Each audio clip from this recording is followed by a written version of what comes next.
Rickshaw taxi चालकांच्या मराठी सक्तीवर मंत्री प्रताप सरनाईक ठाम, पण अंमलबजावणी लांबणीवर पडण्याची शक्यता।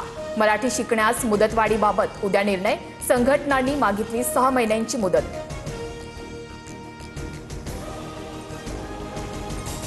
– 2019 मधील कणकवली सरकारी अधिकारी चिखलफेक प्रकरणी नितेश राणे दोषी, न्यायालयानं 1 महिन्याच्या कारावासासह 1 लाखांचा दंड ठोठावला।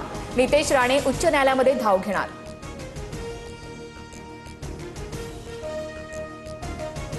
उद्धव ठाकरे विधान परिषद न लढण्यावर ठाम, मवियाकडून ठाकरेंची मनधरणी।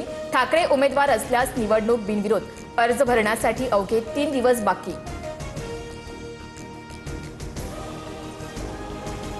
काँग्रेसचे प्रदेशाध्यक्ष हर्षवर्धन सपकाळ उद्या दिल्ली दौऱ्यावर, हायकमांडमधील नेत्यांची भेट घेणार। विधान परिषदेच्या निवडणुकीबाबत के.सी. वेणुगोपाळ आणि सपकाळ यांच्यात चर्चा होणार।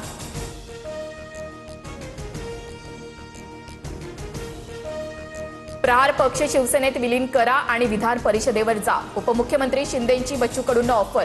पक्ष विलीनीकरणाबद्दल कडूंची पदाधिकाऱ्यांसोबत चर्चा, तर कडूंचा निर्णय मान्य असल्याची कार्यकर्त्यांची भूमिका।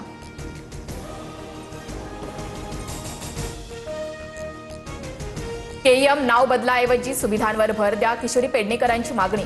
ऐतिहासिक वारसा असलेलं 100 वर्ष जुनं रुग्णालय नावांवरून वाद निर्माण करण्यापेक्षा प्रत्यक्ष कामावर भर देणं आवश्यक, पेडणेकरांची भूमिका।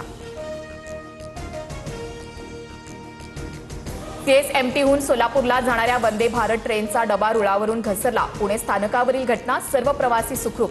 तासाभरापासून ट्रेन रुळावर आणण्याचे प्रयत्न, रेल्वे प्रशासनाकडून प्रवाशांना दुसऱ्या ट्रेनची व्यवस्था।